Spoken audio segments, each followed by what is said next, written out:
Olá! Hoje a TV Câmara vai gravar um boletim especial do Câmara Informa a respeito de um assunto que desde janeiro tem sido notícia na mídia, tem preocupado muita gente, tem sido alvo também de muitas mensagens de WhatsApp, algumas fake news e está na cabeça de todos os brasileiros. Com a chegada dos casos confirmados aqui no Brasil do coronavírus, o Covid-19 entra então na pauta da nossa programação. E a gente vai conversar um pouquinho com um especialista no assunto, o Dr. Alexandre Naime Barbosa, que é médico infectologista aqui da nossa Unesp. Doutor, coronavírus, assim, tem gente até sonhando com isso. Tem motivo para pânico? Olha, motivo para pânico nunca se deve ter. O pânico é uma situação em que você reage mal a qualquer tipo de desafio. E, infelizmente, tem se criado em alguns setores da mídia um exagero em relação não só ao alarde das possibilidades de impacto do coronavírus, como também, muitas vezes, como você já citou, das fake news. O que nós temos de realidade? O coronavírus, que agora é conhecido sob o nome oficial de Covid-19, é um vírus que surgiu na China, no finalzinho, nas últimas semanas de dezembro do ano passado e principalmente nas primeiras semanas de janeiro de 2020. Esse é um vírus que ele pertence à família chamada coronavírus, que a gente já conhecia alguns membros antigos no passado, o SARS e o MERS, mas esse vírus, o Covid-2019, o vírus novo, o coronavírus novo, é um vírus altamente ele é altamente ligado às células do trato respiratório humano, ou seja, ele é mais patogênico, ele é tem mais afinidade pelo trato respiratório, seja garganta, seja pulmão, do que os vírus antigos, ou seja, ele tem um potencial realmente de causar mais estrago. O que a gente não sabe, e é importante dizer que todo o conhecimento científico a respeito desse Covid-19, ele tem 8 semanas, nós estamos falando agora no comecinho de março, né? Tudo que a gente conhece são do começo de janeiro para cá.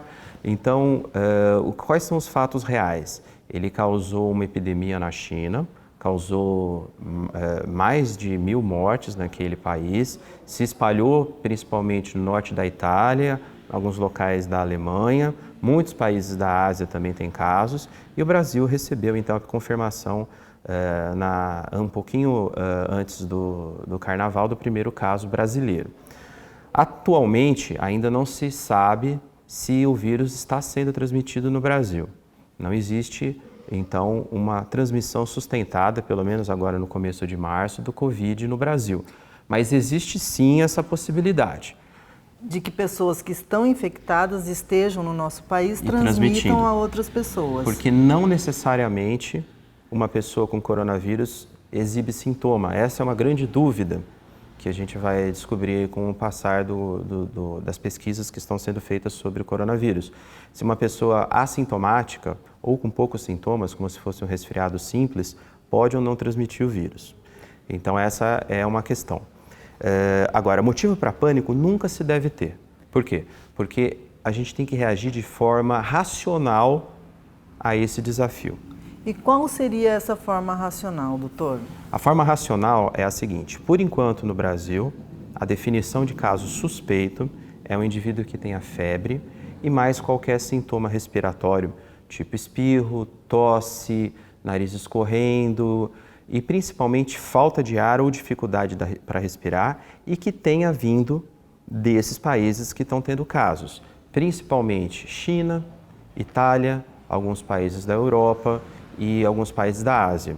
A lista de todos esses países está disponível no site do Ministério da Saúde, tem uma página dedicada do Ministério da Saúde especialmente ao coronavírus, é só digitar no mecanismo de busca Ministério da Saúde Coronavírus, você vai encontrar em primeiro lugar Saúde de A a Z, _coronavírus, que são as informações oficiais do Ministério da Saúde e que estão sendo atualizadas diariamente. E lá existe uma lista de, atualmente, cerca de 20 países, nas quais realmente quem tem esses sintomas respiratórios mais febre e vier desses países, pode ser um caso suspeito. Mas agora, esses sintomas que o senhor está falando, doutor, são sintomas de uma gripe forte, do H1N1, que até há pouco tempo era o terror, né? O medo que as pessoas tinham era do H1N1. Então, o diferencial é ter vindo desses outros países, quer dizer, uma pessoa que está aqui em Botucatu, ou que está aqui no Brasil, que não viajou, não teve contato com ninguém que veio de um país desses que fazem parte da lista, né? Ela não tem motivo para suspeitar do coronavírus. Ela pode estar com uma gripe forte, até com H1N1, mas não, em princípio, coronavírus. Então, não precisa essa corrida aos hospitais, porque a gente está vendo, por exemplo, em São Paulo, no final de semana, foi noticiado que tinha uma corrida de pessoas a hospitais com medo de estarem com coronavírus e que não se encaixavam nesses parâmetros que o senhor acabou de falar. Essa é uma ótima pergunta. Por enquanto, até o começo de março, o dia que nós estamos hoje, não existe suspeita ainda de transmissão sustentada do coronavírus no Brasil. Por outro lado, os sintomas de uma infecção pelo influenza, que é o vírus causador da gripe, são completamente idênticos aos sintomas do coronavírus e que também pode ser muito parecido com um resfriado comum.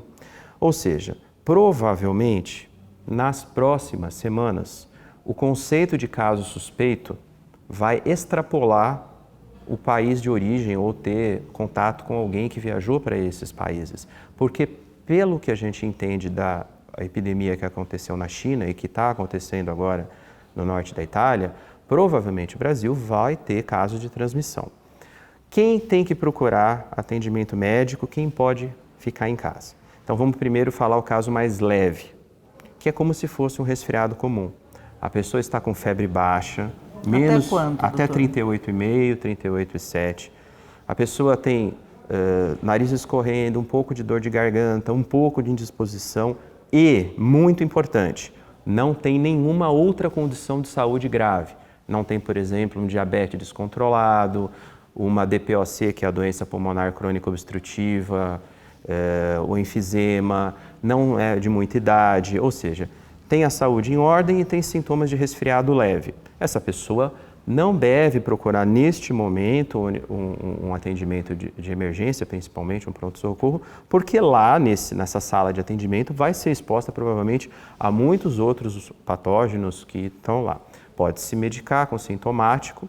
Agora, se a pessoa tiver, quais são os sinais de alerta? Quem que tem que procurar atendimento médico realmente? Quem tiver febre alta, acima de 38,5, indisposição daquela que você não consegue sair da cama e principalmente falta de ar ou dificuldade para respirar. Esses casos, e não é só o coronavírus, o Covid, podem levar à insuficiência respiratória, a pneumonia grave, não só o Covid, mas o influenza e outros patógenos, como bactérias. Então essas pessoas sim devem procurar imediatamente o atendimento médico. Bom, a gente está conversando com o Dr. Alexandre Naime Barbosa a respeito do coronavírus. Aguenta só um pouquinho que a gente já volta.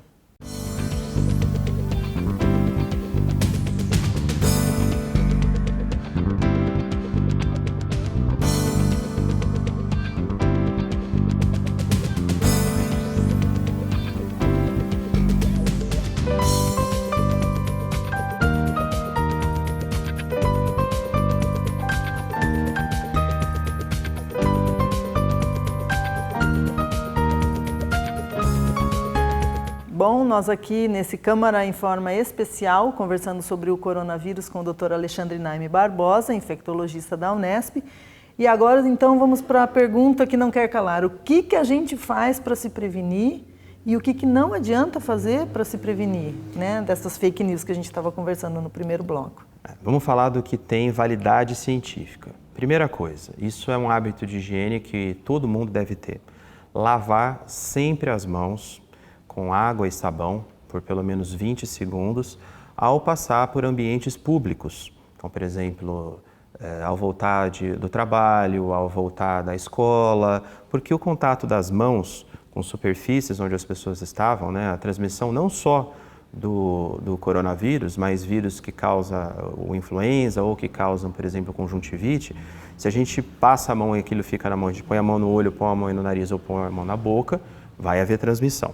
A primeira coisa, essa medida é muito eficaz e vale também, além da água e sabão, vale usar o álcool gel. Isso é uma medida que todos devem fazer. Qual álcool gel, doutor? Porque já tem também algumas mensagens falando que o álcool gel que a gente compra daqueles pequenininhos assim não resolvem, que tem que passar vinagre. Fake news, vinagre não resolve. O álcool gel vendido para asepsia, ele tem uma concentração de 70% ou mais de álcool, de etanol. Isso inativa o vírus, é extremamente eficaz. Então, lavar as mãos, tanto com água e sabão ou com álcool gel frequentemente, quando a gente estiver em ambiente público. Evitar o contato próximo com pessoas que estejam com sintomas respiratórios. Então, pessoas que estejam espirrando, tossindo, com febre, você não deve ter um contato próximo. O que é próximo? 2 metros, porque isso você está falando, a pessoa está jogando gotículas que você não enxerga, pequenos pedaços de saliva e de secreção respiratória, e a outra pessoa está aspirando. Isso é um meio eficaz de transmissão de diversas doenças, então de transmissão respiratória. Vou usar máscara somente se eu for um profissional de saúde que estiver atendendo pessoas com sintomas respiratórios. E isso não serve só para o coronavírus, serve para diversas outras, para influenza, para tuberculose, porque isso é um risco. Algumas situações muito especiais de pessoas que já têm problemas de saúde, né, isso vai ser orientado pelo médico da pessoa. Então, alguém que estiver fazendo quimioterapia e tiver com a imunidade muito baixa, então o médico vai orientar essa pessoa a usar máscara. Por enquanto, no Brasil, não existe, como a gente já comentou, uma circulação sustentada do coronavírus e não faz o menor sentido nós andarmos em ambientes públicos no Brasil com máscara, a não ser que haja condições especiais de saúde individual que indiquem essa necessidade. O que chega, as informações que chegam pela televisão ou por rádio, né, elas são mais confiáveis do que a de grupo de WhatsApp e Facebook, doutor? As informações que são divulgadas por imprensas ou por canais de mídia com responsabilidade, elas geralmente têm mais fundo científico do que aquelas que são apócrifas, que a gente não sabe quem está fazendo. Então, a hora que a gente recebe uma mensagem no WhatsApp, mesmo que esteja lá assinado pelo diretor do HC, pelo presidente da República, pelo ministro da Saúde, nós não temos como verificar a autenticidade dessa mensagem. Ao você pesquisar num canal de mídia conhecido, esses canais de mídia, essa imprensa, tem um grau de responsabilidade com aquilo que ela está divulgando e, portanto, é mais confiável. Mas eu repito... O melhor ainda é o site. O melhor canal para você se informar são os sites que são especializados no assunto, principalmente o do Ministério da Saúde. Então, tem uma página dedicada ao coronavírus. Os sites da Sociedade de Científicas Médicas, o site, por exemplo, da Sociedade Brasileira de Infectologia. Eu tenho um site que também tem esse tipo de informação, que é o drbarbosa.org. Tem lá um tópico especialmente dedicado com a atualização semanal do coronavírus. E a gente está tentando lidar muito com desmentir algumas fake news, porque em tempos de epidemia prolifera a ignorância. Então a gente vê coisas assim que para muitos parece até ridículo, mas que outras acreditam. Que cocaína previne contra o coronavírus, vinagre previne contra o coronavírus. Chá de erva doce. Chá de erva doce tem o princípio ativo do oseltamivir, do Tamiflu, é tudo mentira. Então, o próprio Ministério da Saúde, inclusive, disponibilizou, os telespectadores podem acessar nesse site, um WhatsApp especial que você faz contato com o Ministério da Saúde, coloca lá a informação que você quer checar e ele te diz se é fake news ou não. Então, é muito perigoso acreditar em mensagens que sejam de WhatsApp, de Facebook, de Instagram, porque isso pode ser apócrifo, você não está sabendo quem colocou lá.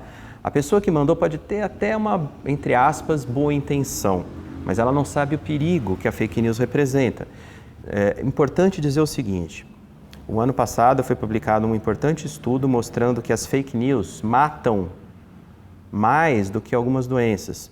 Porque, por exemplo, ao eu difundir uma fake news dizendo que vacina leva, por exemplo, ao autismo, eu faço as pessoas não se vacinarem e aumenta o número de doenças. Isso aconteceu com o sarampo. Nós tivemos, infelizmente, 2 casos de óbito em crianças de sarampo no Brasil, coisa que não acontecia há mais de 10 anos, porque as pessoas não se vacinaram. E muito disso, infelizmente, foi por conta da disseminação de fake news. Então, fake news é um problema de saúde pública grave. Nós não devemos acreditar e colocar para frente informações que a gente não checou a veracidade e a fonte. Certo, esse é um alerta importante que o doutor Alexandre está fazendo, né? Porque não é só nos casos do coronavírus agora, né? Vira e mexe tem alguma outra coisa aí correndo, então sempre procurar sites ou fontes confiáveis. Doutor, tem algum fator de risco? A gente já viu também, né, que homens mais velhos estão mais sujeitos a contraírem o vírus ou terem manifestações mais graves do vírus. E complementando, não é todo mundo que for contaminado com o coronavírus que vai morrer, né? Não, a gente está conhecendo, como eu disse, né, nós temos aí 8 semanas de ciência do coronavírus e no último dia 28 de fevereiro, sexta-feira, foi publicado o mais importante estudo até agora sobre os achados clínicos do coronavírus. Obviamente isso aconteceu na China, uma publicação do New England Journal of Medicine, e lá ficou claro que a taxa de letalidade não era aquela que foi propagada no início, porque obviamente a gente está descobrindo o que acontece, né? Está em torno de 1%. A taxa de mortalidade, que as pessoas morrem. Né? Então a grande maioria das pessoas que é infectada pelo coronavírus, a imensa maioria vai ter sintomas leves, como se fosse um resfriado comum. Febre baixa, nariz escorrendo, tosse, espirro, um pouquinho de dor de garganta. Por exemplo, não houve óbito em menores de 15 anos. Nenhum menor de 15 anos morreu. Quem que morreu? Principalmente maior que 60 anos, 59 anos, e principalmente maior que 80 anos. E pessoas que já tinham doenças importantes, principalmente doenças pulmonares, como enfisema, DPOC, câncer de pulmão.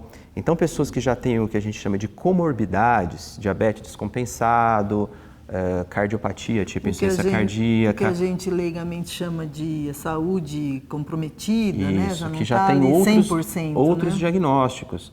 Então, o coronavírus, assim como a influenza, a mesma coisa, causa mais mortalidade no grupo de pessoas que já têm algum problema de saúde grave. E é isso que nós vimos na China. Agora, eu não sei como isso, nós não sabemos, a comunidade científica não sabe como isso vai se comportar no Brasil. Primeiro, porque não teve nenhum país tropical ainda com transmissão sustentada. O Brasil teve, até hoje, nós estamos falando 2 de março, 2 casos laboratorialmente confirmados. A gente não sabe se nós vamos ou não ter uma transmissão sustentada. Pode ser que sim, provavelmente sim, porque é um vírus parece que realmente é fácil de transmitir. Mas esse trabalho que eu citei, por exemplo, ele se refere a uma genética completamente diferente, que são os chineses. Como é que o coronavírus vai agir no sistema imunológico, contra um sistema imunológico do brasileiro? A gente não sabe. Se nós vamos ter o mesmo grau de mortalidade, maior ou menor. Se nós vamos, as cidades na China são mais densamente povoadas, são mais frias. Tem muito mais poluição nas cidades da China do que no Brasil. Isso é um fator ambiental importante. Ou seja, a gente não sabe como o coronavírus, o Covid, vai se comportar no Brasil. Então, por isso que eu digo que não é necessário pânico, mas é necessário a gente ficar alerta. E nós estamos tendo a resposta adequada? Sim. Tanto a esfera científica, que são as universidades, a USP, a Unesp, a Unicamp, as universidades federais, as sociedades médicas, a Sociedade Brasileira de Infectologia, tanto o governo na esfera federal quanto na esfera estadual, já montaram comitês de crise que são assessorados por essas sociedades científicas e existe já todo um dotamento de recurso específico. O Brasil foi pioneiro em 2 dias, a partir do isolamento do Covid na cidade de São Paulo, conseguiu sequenciar isso, fazer o sequenciamento genômico do vírus. Isso é super importante para saber de onde o vírus veio, se o nosso vírus é diferente ou não. Ou seja, nós temos uma resposta que está sendo satisfatória, mas é lógico que por questões da dinâmica da transmissão do vírus, isso pode se tornar uma epidemia nacional, mas a gente não sabe e é irresponsável e não salutar fazer previsões do futuro. O que a gente tem que ficar alerta e notificar os casos suspeitos, como a gente discutiu.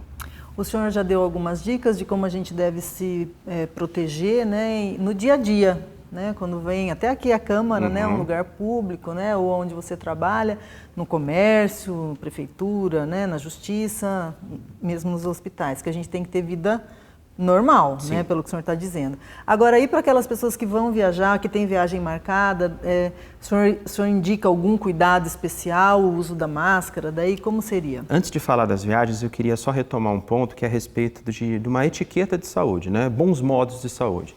Se eu estou doente, se eu tenho febre, dor no corpo, se eu estou tossindo, se eu estou espirrando, eu devo evitar de frequentar lugares públicos, porque eu vou estar transmitindo o vírus que causa resfriado, o vírus que causa gripe e, se começar a circular, o coronavírus.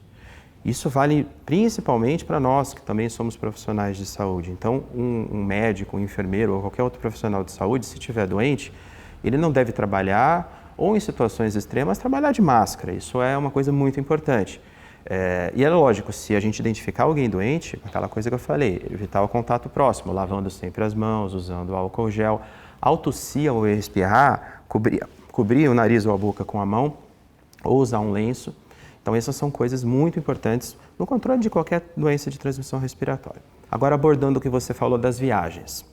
Pessoas que têm destino marcado para lugares de risco, que eu já falei que esses locais de risco estão disponíveis, são mais de 20 países, e tem países que são algumas regiões apenas. Isso está disponível no site do Ministério da Saúde. Então, o Ministério da Saúde Coronavírus, põe isso no mecanismo de busca do seu browser, você vai encontrar uma lista de 20 países em que está havendo transmissão sustentada. Nesses locais, principalmente se você tiver algum problema de saúde mais grave, é indicado evitar a viagem. Sim, foi uma viagem que não tem como deixar de ir, por questões pessoais ou financeiras, nesses países seguir as orientações locais. Então, por exemplo, na China, em locais que está havendo transmissão, na província de Huang, tem lá a indicação de usar máscara. Por quê? Porque lá tem milhares, talvez milhões de pessoas infectadas. Então, lá faz sentido usar máscara. No Brasil, a gente não sabe, provavelmente ainda não, e a gente não sabe o futuro. Então, em cada país que você vá, observar se está havendo transmissão sustentada ou não. Se tiver, evitar ir, principalmente em casos de problemas de saúde graves, e seguir as orientações locais. Mas, por exemplo, uma colega ontem me mandou mensagem perguntando: olha, eu tenho uma viagem para Cancún, né, México, agora terça-feira. Vou ou não vou? Cancún não está tendo, México não tem caso registrado, Cancún muito menos. Vá tranquilo, não tem problema de saúde nenhum. E no avião? No avião, se você estiver próximo de alguém que estiver tossindo, espirrando, né? Obviamente você vai estar exposto não só ao coronavírus, mas outros vírus, mas isso é uma questão que você não tem como controlar. Mas, por enquanto, não existe necessidade ou indicação de uso de máscara em aviões partindo do Brasil. Isso pode mudar com o passar das semanas e do que for acontecendo. Lembrando que em situações especiais de saúde, em pessoas, por exemplo, que estão fazendo quimioterapia ou que têm algum problema de imunidade, o próprio médico vai indicar isso para a pessoa. Certo. Doutor, então eu gostaria agora para a gente fazer o encerramento aqui, que o senhor próprio se despedisse, né, e com uma mensagem para todos nós leigos, né, porque eu acho que os cientistas, os acadêmicos, os profissionais de saúde, talvez tenham um preparo até emocional assim melhor para lidar com essas situações, mas nós leigos tendemos a ter um pouco de medo pelos filhos ou pela nossa saúde mesmo, né? Então, se dirija ao nosso público aqui da TV Câmara para a sua mensagem final, por favor. Então, em relação ao coronavírus, o Covid-19, em relação a toda essa situação mundial de transmissão do vírus que está acontecendo, a mensagem é uma só. Em tempos de epidemia, procure fontes confiáveis de informação. Evite disseminar fake news e informações que você não checou a fonte. Nós estamos ainda conhecendo esse novo inimigo, esse novo patógeno, o Covid. Existem algumas coisas que a gente tem certeza, outras coisas que a gente não tem certeza, portanto, busque principalmente as fontes oficiais do Ministério da Saúde, as sociedades médicas, a Sociedade Brasileira de Infecto. Tem o meu website profissional, drbarbosa.org, com um tópico especial sobre o assunto. E evite, obviamente, o pânico, medidas exageradas, como, por exemplo, esgotar as máscaras, que você falou, não faz o menor sentido ainda no Brasil. E o Brasil realmente, principalmente o estado de São Paulo, está montando uma resposta bastante rápida a essa epidemia e eu tenho certeza que a gente vai conduzir isso da melhor forma possível. Bom, então esse foi o Dr. Alexandre Naime Barbosa, médico infectologista da Unesp de Botucatu, com dicas importantes, com palavras confiáveis e que a TV Câmara vai continuar acompanhando esse caso. Então, o doutor já sabe, né, que pode contar com a gente naquilo que for importante chegar até a população e que a gente siga então as dicas desse especialista. Esse foi o Câmara Informa especial sobre o coronavírus, o Covid-19. Eu sou a Adriana Ribeiro e a gente se vê por aqui.